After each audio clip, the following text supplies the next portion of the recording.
Hey, good morning, good afternoon, good evening, whatever time you're watching this video. I want to talk to you about a C word that many of us are familiar with, and that word is communication.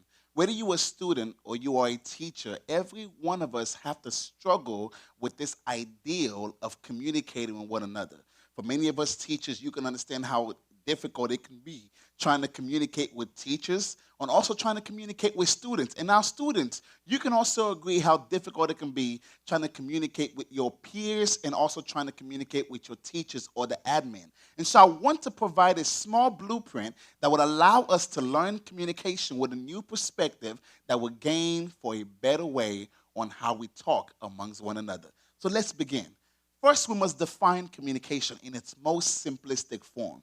Communication is defined as a two-way means of communicating information in the form of thoughts, opinions, and ideas between two or more individuals with the purpose of building and understanding. I'm going to read that again for you.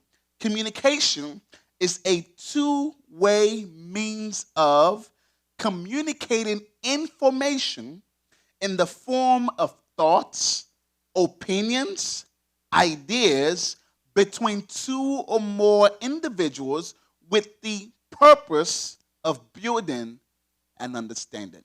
And so, whenever you read that basic, detailed definition of communication, there's a couple of things that stand out. And I want to highlight those things for you. Number one, information is involved. So whenever you are dealing with communication, you have to ask yourself, number one, what is the information that I am receiving? Whether the information is sent through thoughts, opinions, or ideas between two or more individuals. One of the biggest issues that's centered around misunderstanding is miscommunication. And many times, miscommunication comes when we have misinformation.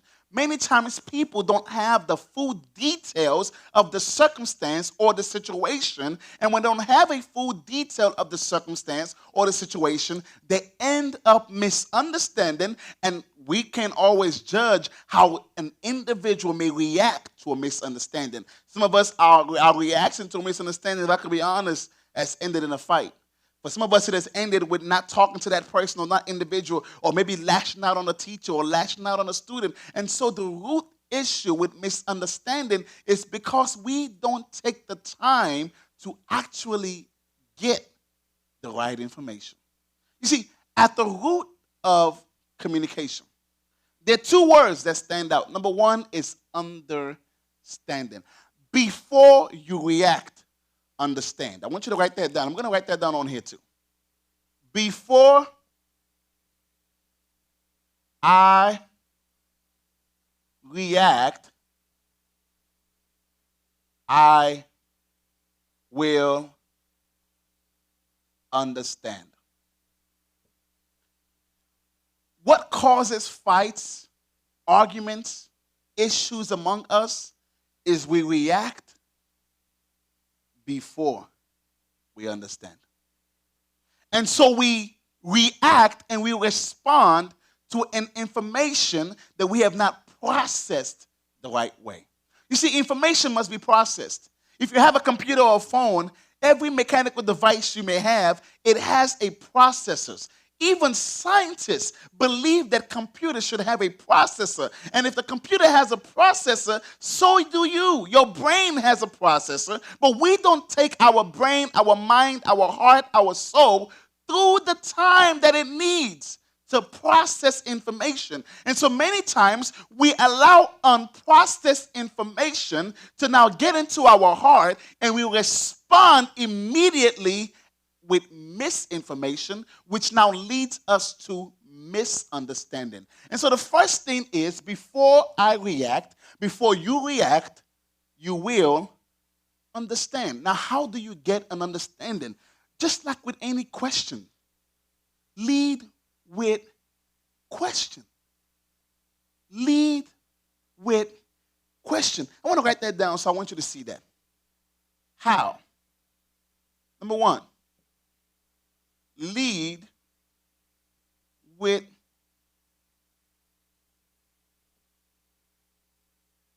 questions.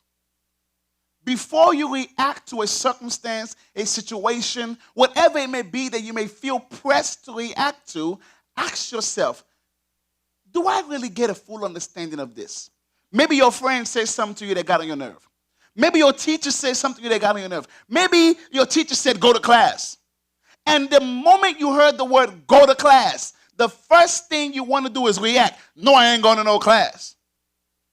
Man, why are you talking to me? Maybe that's your first reaction because you never understood what your teacher meant by go to class. Maybe it's past the time period. Maybe there's an emergency going on. Maybe there's a violation of the law that the school has set for you to not be in the hallway at the time that you are actually in the hallway. And so whenever you don't get an understanding, you react. And when you react without understanding, you end up overreacting.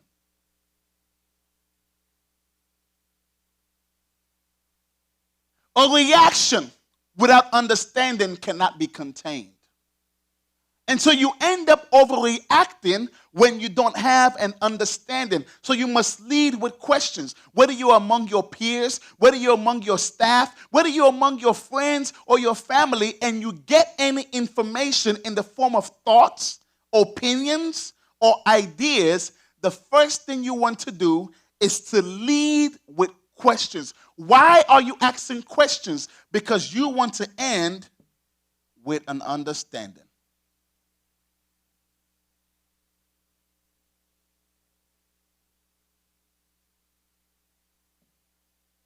Lead with questions so you can end with an understanding. How do you do all of this that sounds a little bit complicated?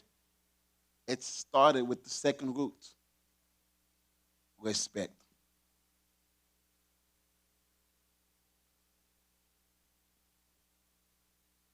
For you to be able to communicate effectively, you need to have respect. You see, respect is a two-way street. One, you must respect yourself.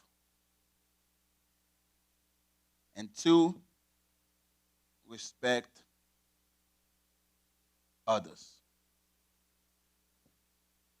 It is not just important for you to respect yourself, it is also very critical for you to respect others. If you have no respect for yourself, you will not be able to respect others. For you to be an effective communicator, you must be effective as respecting you. Respect who you are as a man and a woman. There should be a dignity about you that says, I will never react before I understand. I respect myself too much to allow myself to overreact, because overreacting is a sign of immaturity. Overreacting is a sign of childishness. Overreacting is a sign that you don't respect yourself. And so I have to respect me enough to say I'm going to lead with questions so I can end with an understanding. And if you respect you, out of the overflow of you respecting you will now come your respect for others. If you have a foundation of respect and you build on in leading by questions before reaction, then you can master the art of communicating. You want to be an effective communicator? Get an understanding before you react. And make sure you have a principle of respecting you, respecting others, respecting your family, respecting your community, and respecting your environment. So you too can be a master at communicating. See you next time. Bye-bye.